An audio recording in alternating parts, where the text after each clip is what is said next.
Booktube, welcome to Jackie's Literary Corner. I am Jackie, and I know I just did an update for you guys a couple days ago, but I thought I would do another one.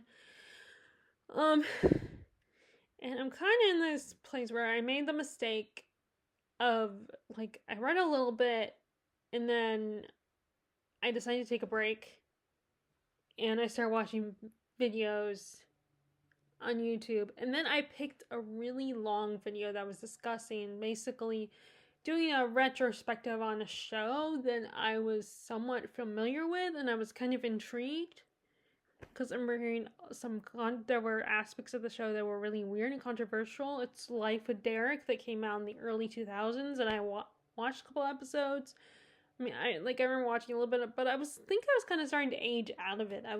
I did the math and realized I think I was 16 at the time when that show came out, and it was like I was kind of aging out of those sitcoms, and plus, like, looking back, it seems like it was kind of a boring show anyway. It's just the antics of this crazy family, and they were trying to do a Brady Bunch type story where, a family, two divorced people get together and they both have kids, and their kids gotta learn to get along, and there's two siblings, one half, they're like complete opposites of each other, and anyway, that's not important, but so because of that, when I'm wanting to get back into the room and watching book videos, so I started doing that, and I kept making excuses, and then yesterday kind of a similar thing happened, not because of watching YouTube videos, but I read a little bit after my mom left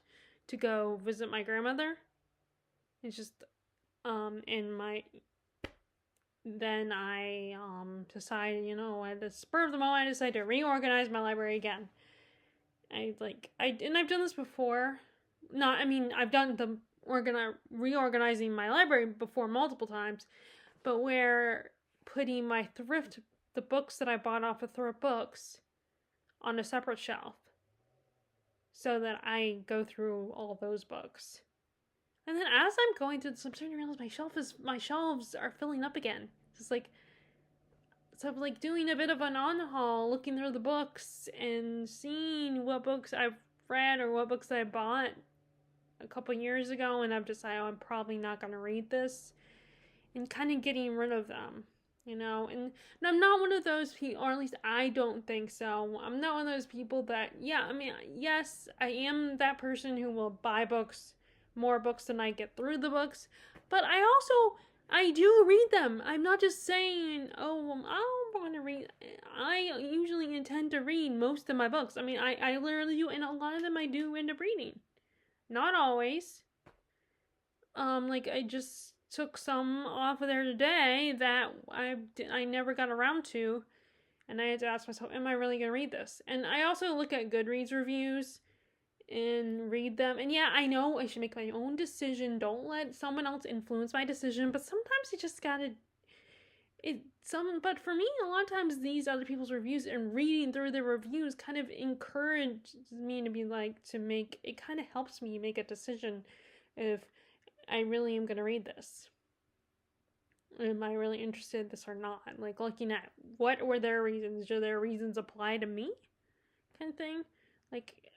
I understand, don't let other people influence you, and I do try to read most of the books I buy, but, and plus, another thing is, it's not like I'm spending, not all the books, most of my books nowadays are from, either thrift books or the Outpost Bookshop, which is a used bookstore, because when I buy at the independent bookstore, or I buy books from, Books A Million, or the rare book from Amazon, in most cases, I only get one, and I usually read them.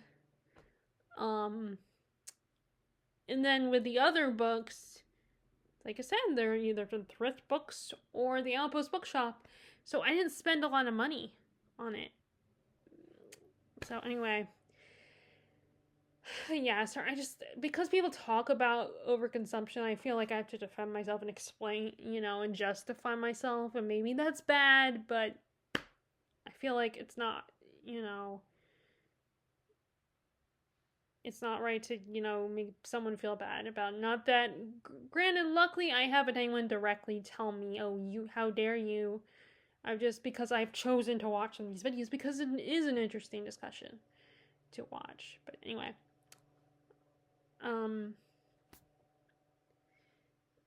so I am now, so it's like, I reorganized them and I put them, I did have them originally where, like, I'm one of those crazy, I'm one of those people who, like, I have my read books, the books I've already read, they had the spines out, but then the books I hadn't read yet, I put the page side out, and then I turned them over as I read them. Which, it's kind of a reward that, I know it's silly and not everyone likes it, but for me personally, I just like doing the rainbow shelf. It's kind of fun to do, and to give yourself a little bit of a nudge to, so that, the excitement of seeing what the spine is. Even though I've looked at my books before, so it's not a total surprise, but it's still just kind of fun to be, like I said, it's a little nudge to be like, okay, you read this, so now you can turn it over.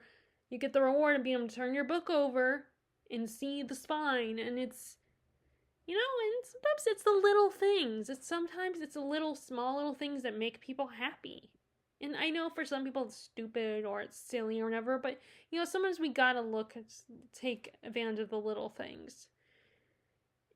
And but then I've recently gone back and I have all my spines facing out and trying to make room and have it. The only organization I have is all my thrift books are on one shelf and the rest of my books. And I did keep my nonfiction books kind of in the middle shelf. Like, I have 2 shelves on one side of my room and then one shelf near my, on the other side of my room, and then I have one shelf that's kind of in the middle near my living room area.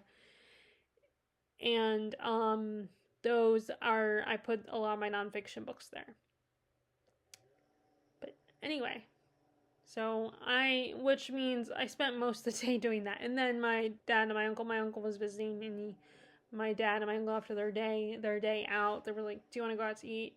And even though, my mom made sure I had a meal prepared if they decided to go out, when they asked me, I was like, you know what, why not? I did make sure, was it okay with that I tagged along, and they were cool with it. I mean, not that they would have a problem with it, but, sometimes it's nice. It's nice to be considerate and be like, are you okay with that? Not that, granted, they also wouldn't say no anyway, I don't think. So by the time we get home, it was already evening, and I was just ready to just chill and, get ready for bed and watch some TV and some YouTube videos. Long story short, the problem, if I let myself get sidetracked by TV or, like, doing something with my shelves or, like, even these videos, it's still, because I like to ramble, they will take some time. Or if I start watching YouTube. And now I eventually have gotten to the point where now I don't feel like I'm debating, like, I keep saying I'm gonna pick up this book, and then I have another reason not to, like, oh, let me just watch this other YouTube video, or I gotta go do this, or I gotta go outside and check the mail. And therein lies the problem, is, like, if I take too long of a break and don't persuade myself to be like, okay, I need to stop doing this and get some reading done, then I'm eventually getting to the point where I don't read anymore that day. And this is why I'm just, like, as much as I love reading, I don't know if I probably could if I really pushed myself, but I don't know if I could do the 24-hour reading. That there's a lot of people who do that, where they read all day, all night, for 24 hours. And, I'm sure they actually do sleep, they actually do go to sleep, but, that's not because that's not my main reason. It's more that I'm just not, I don't like to use the word discipline because it makes it seem like it's a chore to read, and it's not. I mean, I obviously love reading, but to only read, like, all day, that's a different thing. But anyway, so let's go ahead and talk about what I'm currently reading. Okay, so I'm still reading the my Kindle book, The Heroine of Gwynd. I hope I'm saying that right. I still don't know how to say it. I'm still reading that one, but very slowly. What I've decided to do is, because if I'm reading in bed, I'm falling asleep. And I mean, I'm still reading a book in bed, but the book I'm reading in bed, the chapters are a bit shorter.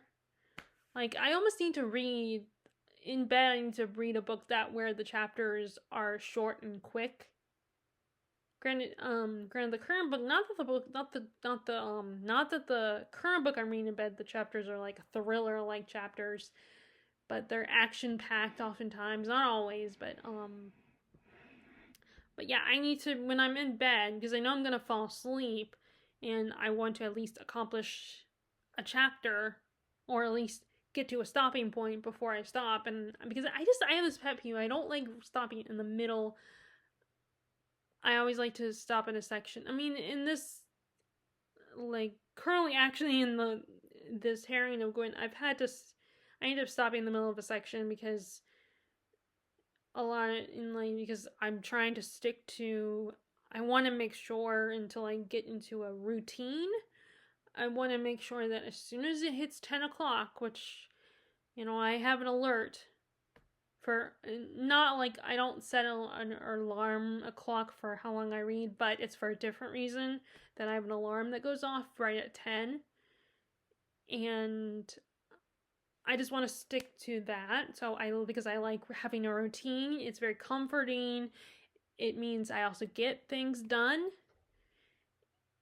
And in this case, it did, I started reading the next chapter before I could stop it and get to a good stopping point.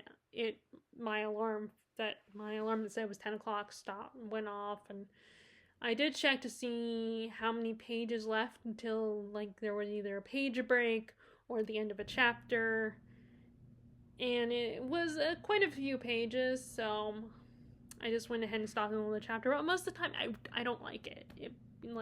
Because then I have to get back into the rhythm of it, or I have to find my place. If it's like in the middle, if it's in the middle of the page, I have to find where I left off, and like I said, get back into the rhythm of what was going on in the scene.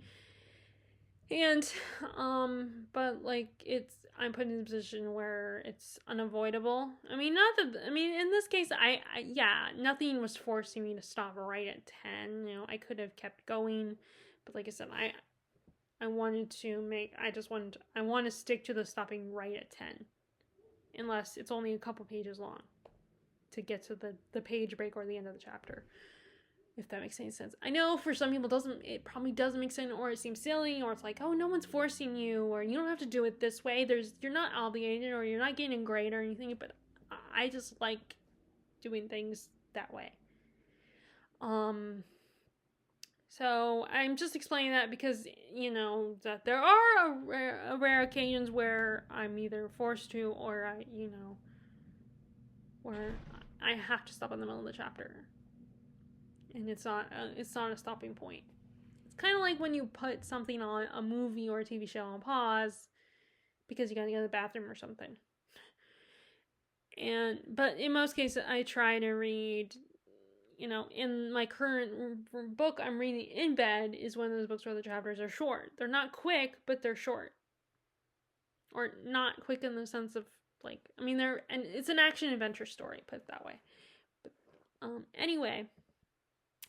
So that one's going slowly. It is getting really interesting. He's trying to, it feels like the tension is building because you're worried about this character, this prince, and the people finding out, and he has to pretend to be something that he's not. He has to go into hiding. And it's not like a silly thing, it's not like in a romance novel where you're hiding. It's actually a much more serious situation because it's, he has these powers of this group of people that are, his kingdom is afraid of. He doesn't like them. They don't trust them. They think they're the enemy. They want to get rid of all these people. And the young prince has these powers of this group of people, so he has to hide it. and he's been spying for this group, the Durini people, and trying to gather information because he's one of them. And I keep thinking, are they gonna find out? Is his cover gonna be blown?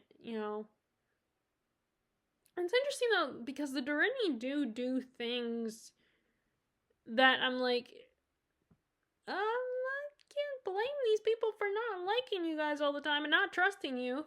Like, they have this ability to get inside people's heads and kind of control them, and that's not great. But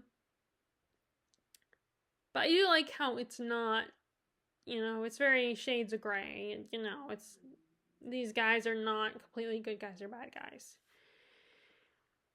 And like I said, once I'm done with this trilogy, because I'm gonna just read through the whole trilogy, I want to I'll read Elizabeth Kurtz, I think her name is. I'll read her previous novels, which are kind of the ones that came before this trilogy.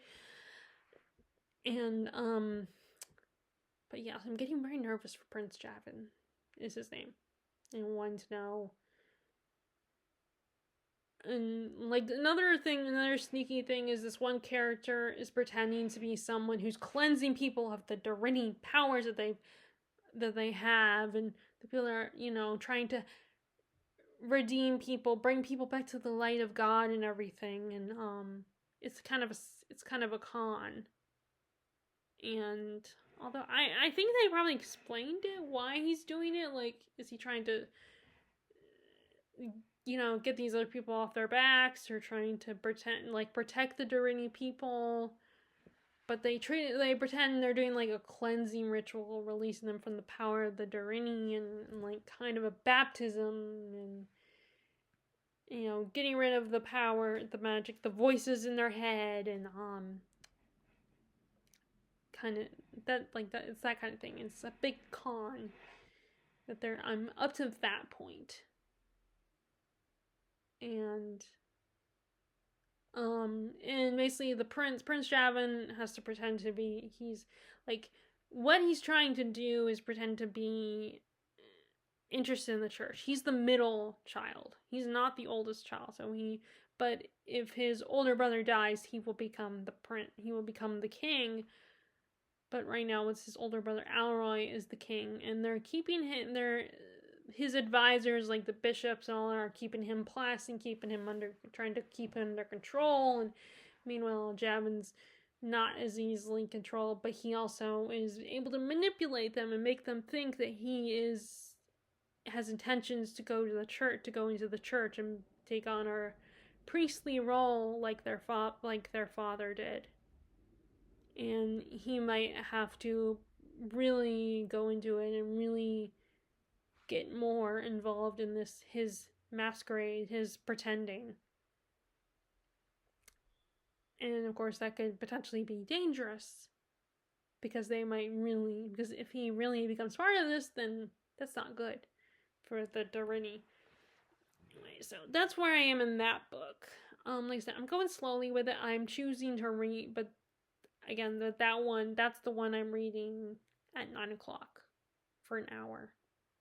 Just so I can, And plus, I'm also motivated by the fact that once I get this one done, I can, I'll have another ebook read, and if I want to get more ebooks, because it's what what I'm struggling to do, but I feel I'm trying to do, is make sure I read 2 or 3 books before I buy any more. But it's not going well, because I am not good, seriously. It's self-control, something I need to exercise. I mean, like, I keep seeing these ads for Book Outlet, because I am on Book Outlet as well as Thrift Books, but I rarely buy books there. I'm kind of on that, where I'm following them on Instagram, and I keep getting these notifications for there's the big Black Friday sale going on. So I have a lot of physical books, so I need to read at least 2 or 3 physical books before I can give into that and let myself be tempted. Because, I mean, when there's a sale, it's easy to be tempted, because it's like, oh, there's such low prices. It will allow me to get a bunch of books. Plus, like I said, I was just going through my books and realized, oh, I need to make room, so I need to remove books. In some of the books I did on haul, I have read. So don't worry, I have there some of the books I have unhauled, I have read. Anyway, so other than my ebook, I'm also reading. So the book I'm reading in bed is Scarlet. I've already talked about it on my last update. I think I talked about both these books on my last update. I'll just check. Actually, I don't think I talked about the one book, but I did talk about this one. This is the sequel to Hood. And this is about the character that's kind of supposed to be a version of Will Scarlet from the original Robin Hood myth. And he's telling the story from his jail cell, which in the Robin Hood with Kevin Costner, Christian Slater plays Will Scarlet, and he doesn't there's a competitiveness between him and Robin Hood from what I remember in the movie, and they both like Maid Marian, and I remember that Will ends up at one point, there's something like a raid or something happens in the movie, and Will gets kidnapped, and he tricks the sheriff and tells him, I know we're Robin Hood, and it looks like he's going to betray them, but in the end, turns out it's all a scam. He was only pretending. So I'm wondering if they're going to go this route with that story. But Will Scarlet is in jail. He's telling the Norman monk, because this is during the time when the Normans took over, and William the Red is the king, and he's made an appearance on the story. And the way the story is told is we go back and forth between Will Scarlet telling the tale while in jail, and then to the monk Odo, and then there are chapters sprinkled throughout from other perspectives of what's going on outside of the Greenwood. And early on we had a chapter with William, who I think is the same. This William the Red is the same guy who married Empress Matilda, I think. And so right now, like, Will kept hearing about Bran, this King Raven, and is immediately kind of wants to meet him and be part of his group. He gets tested, and he ends up joining them. He ends up being allowed to join, and he's like, they're playing a raid, and it's around winter time when the story takes place, so, which I did not realize that, which actually works perfectly, because I read the first book during springtime, and I was thinking, oh, maybe I should wait until springtime, but I was thinking, no, I need to, because if I wait, which is the problem I always run into when it comes to series, whether it's a trilogy or longer than trilogy, I say, okay, I will read this later, I'll come back to it around this time, and then I never do. And they end up sitting there. So, I mean, that's why right now I'm struggling with, like, there's the Book of Life, the next book in the All Souls trilogy, the All Souls series. It's the third book. So I guess it's still a trilogy because, like, I guess the other books that were written were kind of separate things. But anyway, and I haven't gone back to it. Now I'm thinking, feeling this anxiety about, okay, I gotta unhaul some books, and thinking, part of me is hesitant to keep that one. And maybe that's a bad sign. Maybe that means I do need to unhaul it. But at the same time, I also kind of want to read it before I watch the show. But anyway.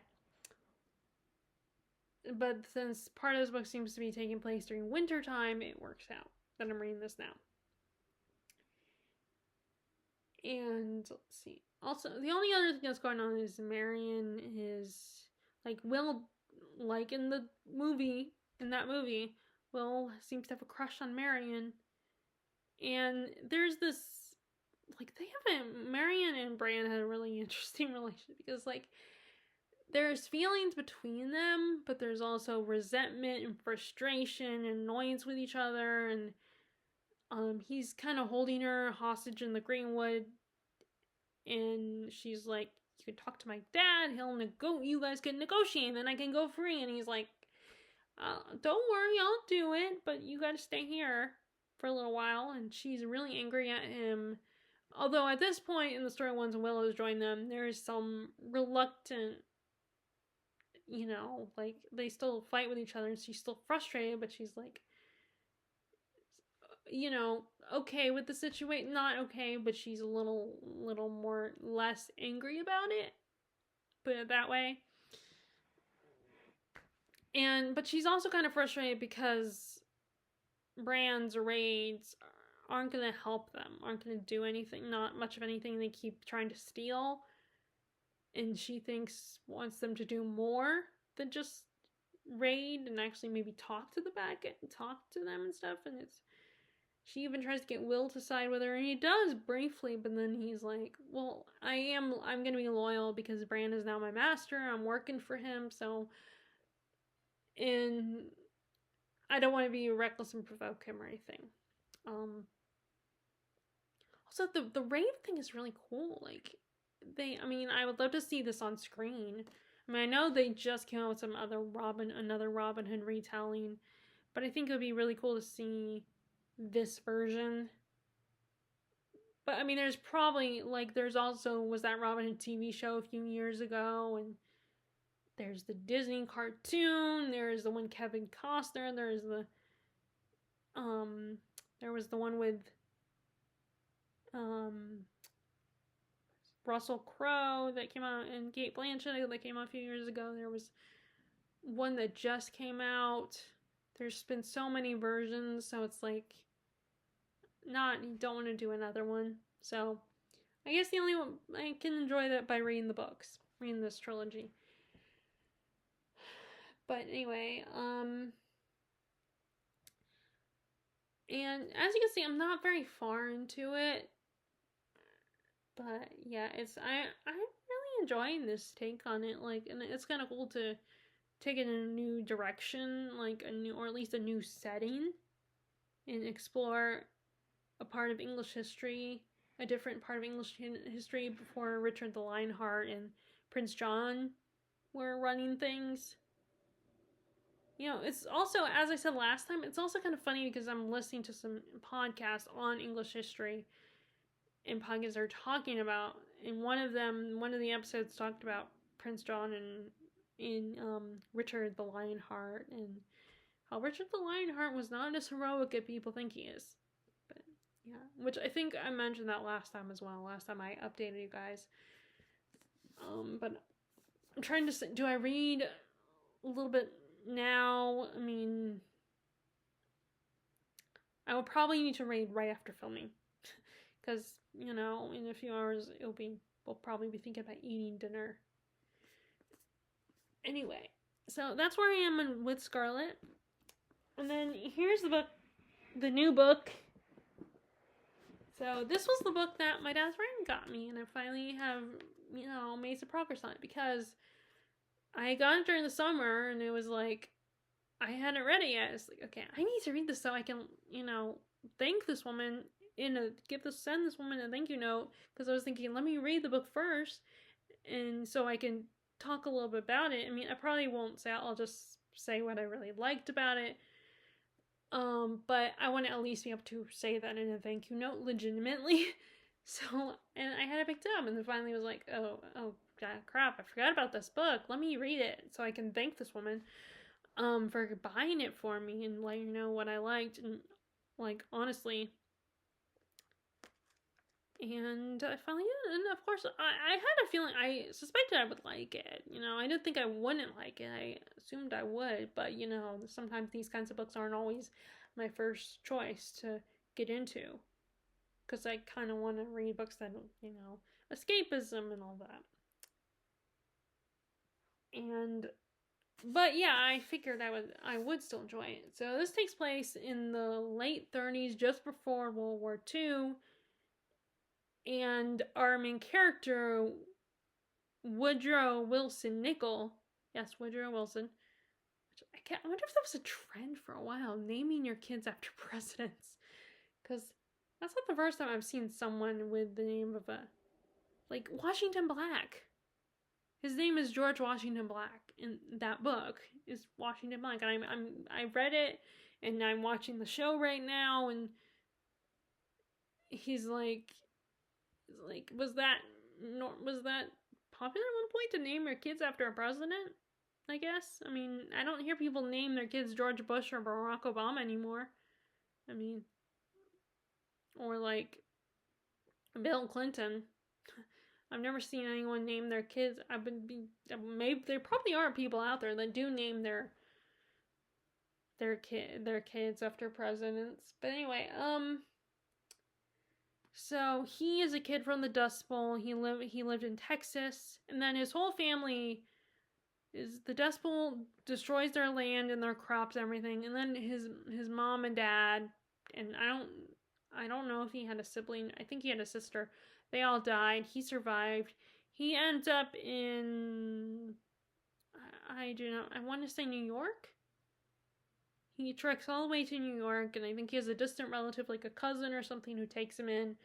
But then he ends up, while he's running errands for his cousin, Woody ends up on the docks of the harbor and sees this boat coming in, and it's the boat that was carrying these giraffes from Africa. And only 2 of them survived because there was a big hurricane that wiped out all the giraffes got killed, and only 2 survived. And luckily it was a boy and a girl. I say lucky because giraffes were very rare.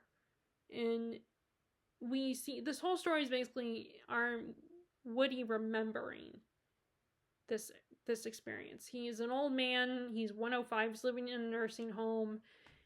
And he's finally recalling this and writing it all down and remembering because he just heard on the news that giraffes were going extinct, and it really made him angry. So this triggered the memory of this experience. And he ends up seeing this, decides he wants to follow this giraffe. He finds that the guy transporting the giraffes, this old man that's transporting the giraffes, is going to California to take him to the San Diego Zoo. And Woody is desperate to go to California and to thinking he's going to get a better life. And he's basically kind of like the Jobs in what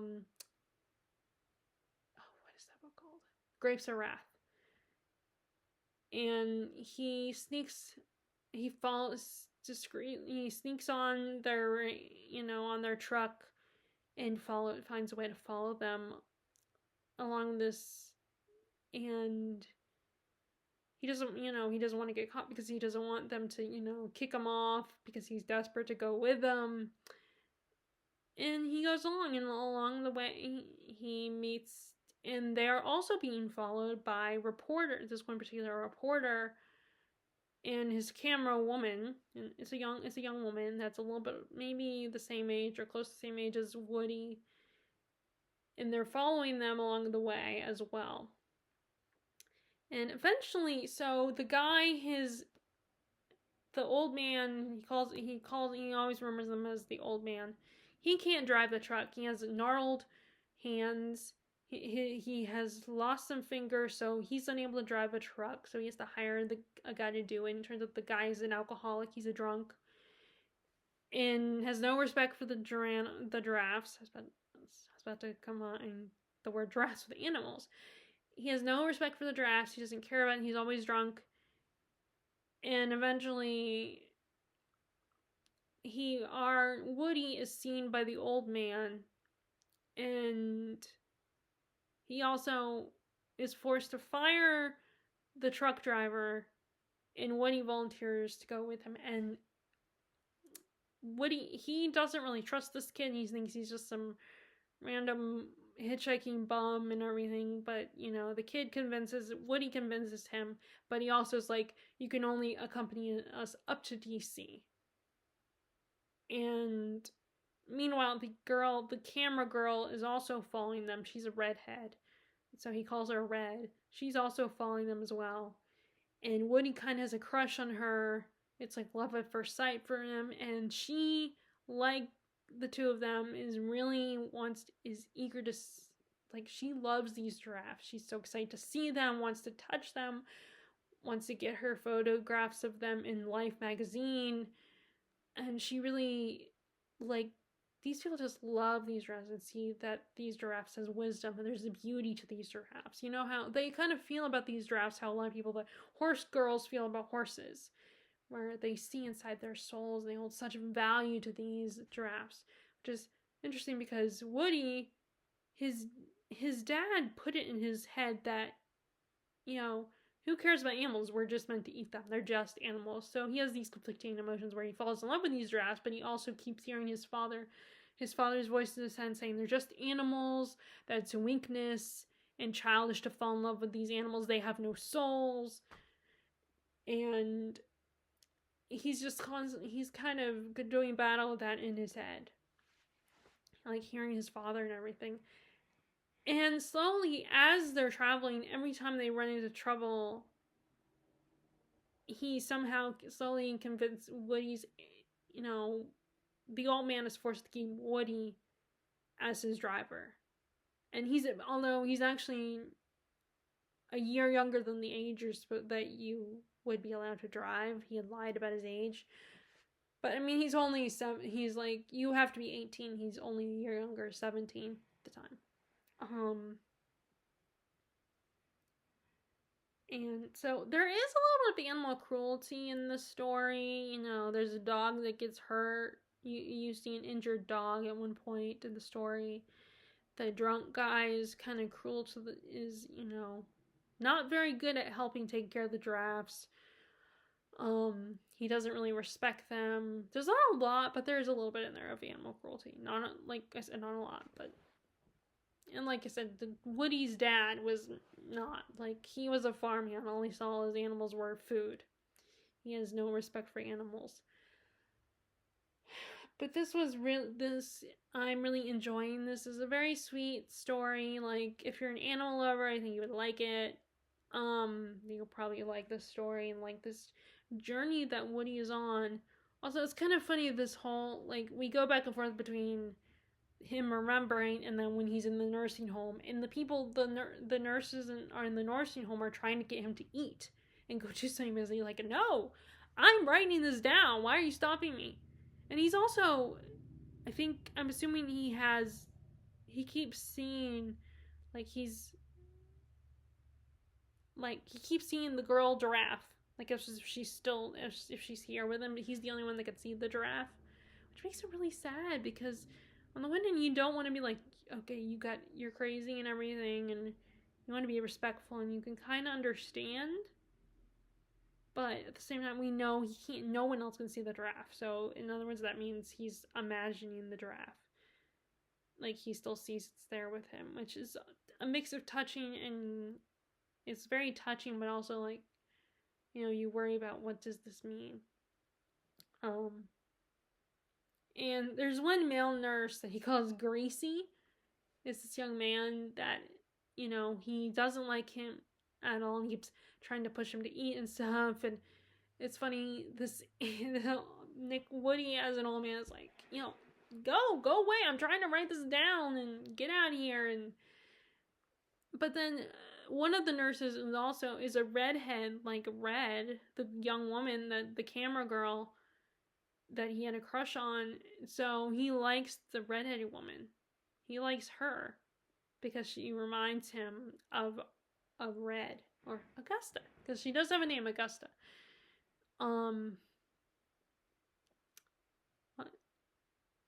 This is kind of what I really like is this is set right before World War II. It's kind of nice to get a story set in a different time. Like, and it's not just focused on the Dust Bowl, that's part of it, but it's not just focused on that, and it's not just focused on World War II. It's like kind of in between those events. And also, like, whenever I think of the Dust Bowl, I always think of Oklahoma, but he's actually from Texas. And but it's funny because even though he's not from Oklahoma or even Kansas, he's from Texas, but these characters that are not from there are just saying, you're all Okies. Like, the old man says he's an Okie. It doesn't matter where you're from. You're all the same. Which is probably annoying. It's like, no, we're different. I mean, we have similarities and a similar living environments, but we're not the same. We're completely different states. We have different lives, different cultures, and but anyway, it was kind of fun to read a small micro history. A fiction book about micro, because this is based on a real story.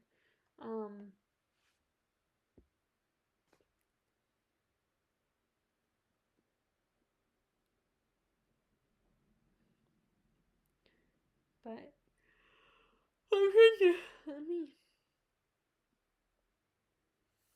I'm trying to think, does it say? Like, because I think it is based on a true story, but I don't know how true. Like,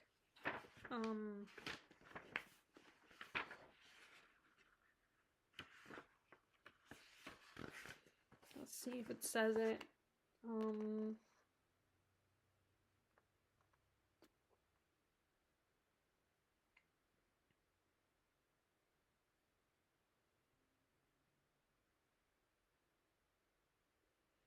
Okay, it doesn't say anything there on the author bio, but she was known for writing nonfiction.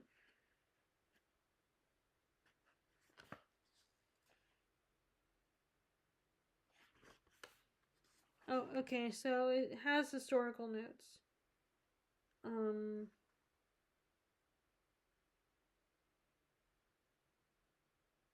Yeah, so the woman who runs the zoo is a real woman.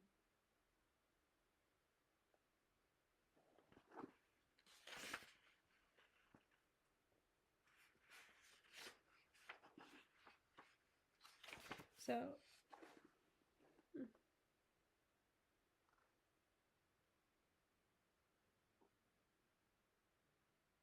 okay, yeah, so yeah, it's based on.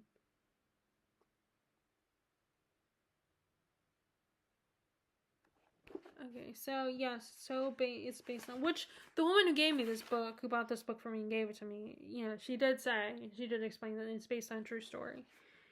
Okay,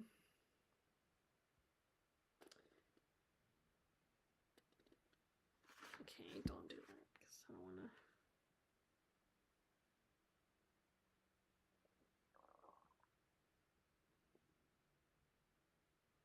So I don't know if Woody's story is true or not, or maybe just the part with the giraffes being transported.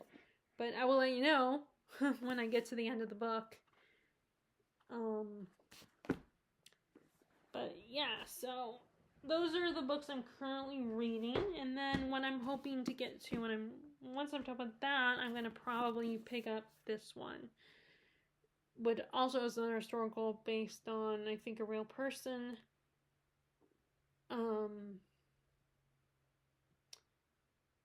it's based on an actual conspiracy in history, the Rossetti letters. This woman, a courtesan, writes a secret letter to warning of a Spanish plot to overthrow the Republic.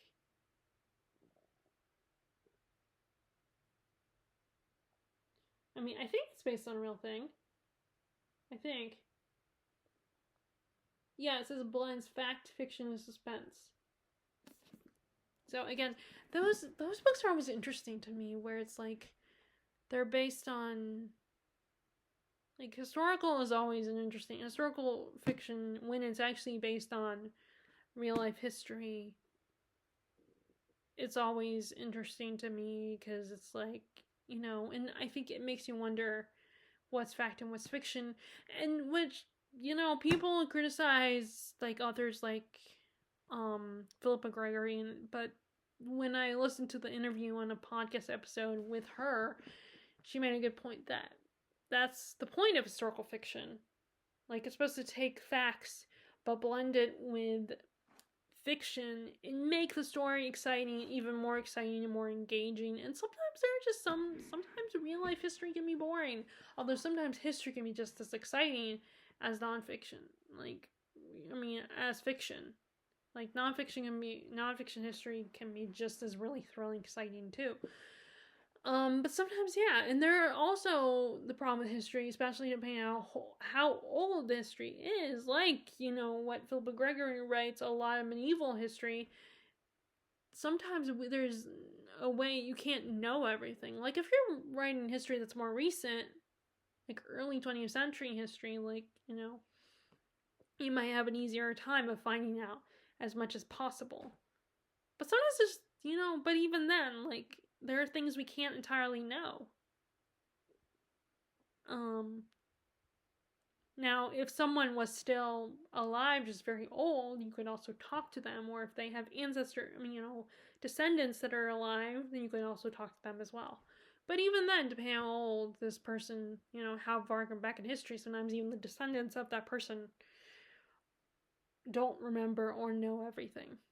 But, so, that's the point of historical fiction. It's not going to be one, and that, with historical fiction, if you want the facts and to be 100% accurate and true, then just read a nonfiction book. Which is what I do think it's a great idea when Olive from Book Olive, she does videos where she will do comparison, or not comparison, but books that you can, nonfiction and fiction that you can read together. And she recently did one about that, which I kind of miss her videos. Like, she's not working on anything right now. She's taking a break, which, she can, I'm cool with that. It doesn't, and I don't control her anyway. But it does make me sad and miss her videos. But then it makes me excited when she does upload. And she recently uploaded a video, where I was putting, I don't know if it was a review or her video that was comparing, putting a fiction, non-fiction book would be great to be read together. I can't remember. I want to say it was based one of her videos on putting a non-fiction and fiction book together. But anyway. So this is the channel recommendation, so when I upload this video, I will put her channel up. But anyway, so this might be the next book I will pick up. And then I will probably make sure I pick up another one on my thrift bookshelf. But it is easy to know. There are a couple books where I took off the sticker, but they have the little price scanning sticker on the spines, and that's how I know it was a thrift books purchase. But there were a couple books that I think I recall buying them at thrift books, but I did take off that little scan sticker thing. So there are books on there that might not have the scan sticker on there and that on the spine, but I'm pretty sure I got them all through books. But anyway, not that matters because you guys are not going to see my shelf. But anyway, so that's my reading right now. My reading update.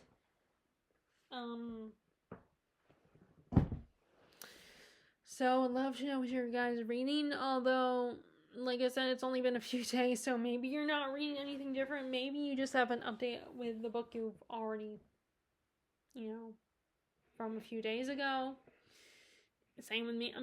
I'm still reading, The Heroine of Gwyn and Scarlet are books I was reading a few days ago, so I don't have a lot new to talk about. But I do West with Giraffes. I can talk about that one.